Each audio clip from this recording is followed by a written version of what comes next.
بسم اللہ الرحمن الرحیم ہدی للمتقین الذین یؤمنون بالغیب ویقیمون الصلاة ومما رزقناہم ینفقون والذین یؤمنون بما انزل الیک وما انزل من قبلک وبالآخرة هم یوقنون اولئک علی ھدی من ربہم وَأُولَئِكَ هُمُ الْمُفْلِحُونَ۔ ترجمہ: یہ کتاب یعنی قرآن شریف راستہ بتانے والی ہے خدا سے ڈرنے والوں کو جو یقین لاتے ہیں غیب کی چیزوں پر اور قائم رہتے ہیں نماز کو اور جو کچھ ہم نے ان کو دیا ہے اس میں سے خرچ کرتے ہیں، اور وہ لوگ ایسے ہیں جو یقین رکھتے ہیں، ایمان لاتے ہیں اس کتاب پر بھی جو آپ پر نازل کی گئی اور ان کتابوں پر بھی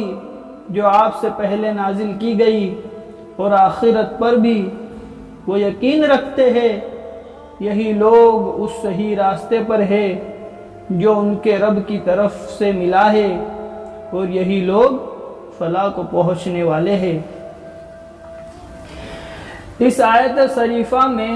کئی مضمون قابل غور ہے، راستہ بتانے والی ہے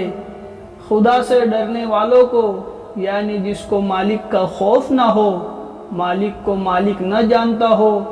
وہ اپنے پیدا کرنے والے سے جاہل ہو، اس کو قرآن پاک کا بتایا ہوا راستہ کب نظر آ سکتا ہے؟ راستہ اسی کو نظر آتا ہے جس میں دیکھنے کی صلاحیت بھی ہو، جس میں دیکھنے کا ذریعہ آنکھ ہی نہ ہو وہ کیا دیکھیں گا؟ اسی طرح جس کے دل میں مالک کا خوف ہی نہ ہو وہ مالک کے حکم کی کیا پرواہ کرے گا؟ دوسرا نمبر نماز کو قائم رکھنا یہ ہے کہ اس کو اس کے آداب اور شرائط کی رعایت رکھتے ہوئے پابندی اور اہتمام سے ادا کرے، جس کا تفصیلی اہتمام ادا کرے۔ اس میں حضرت ابن عباس رضی اللہ تعالیٰ عنہ کا یہ ارشاد نقل کیا گیا ہے کہ جو نماز کو قائم کرنے سے یہ مراد ہے کہ اس کے رکوع و سجود کو اچھی طرح ادا کرے، ہماتن متوجہ رہے اور خشوع کے ساتھ پڑھے۔ قتادہ رضی اللہ عنہ کہتے ہیں کہ نماز کا قائم کرنا، اس کے اوقات کی حفاظت رکھنا اور وضو، رکوع، سجود کا اچھی طرح ادا کرنا ہے۔ فلاح کو پہنچنا بہت اونچی چیز ہے۔ فلاح کا لفظ جہاں کہیں آتا ہے وہ اپنے مفہوم میں دین اور دنیا کی بہبود اور کامیابی کو لیے ہوئے ہوتا ہے۔ امام راغب رحمۃ اللہ علیہ نے لکھا ہے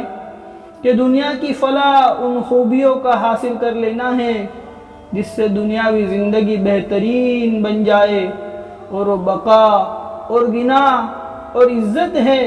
اور اخروی فلاح چار چیزیں ہیں۔ نمبر 1 وہ بقا جس کو کبھی فنا نہ ہو، وہ تونگری جس میں فخر کا سائبہ نہ ہو، وہ عزت جس میں کسی قسم کی ذلت نہ ہو، وہ علم جس میں جہل کا دخل نہ ہو، اور جب فلاح کو مطلق بولا گیا تو اس میں دین اور دنیا دونوں کی فلاح آ گئی۔ سبحان اللہ و بحمدہ، سبحانک اللہم و بحمدک،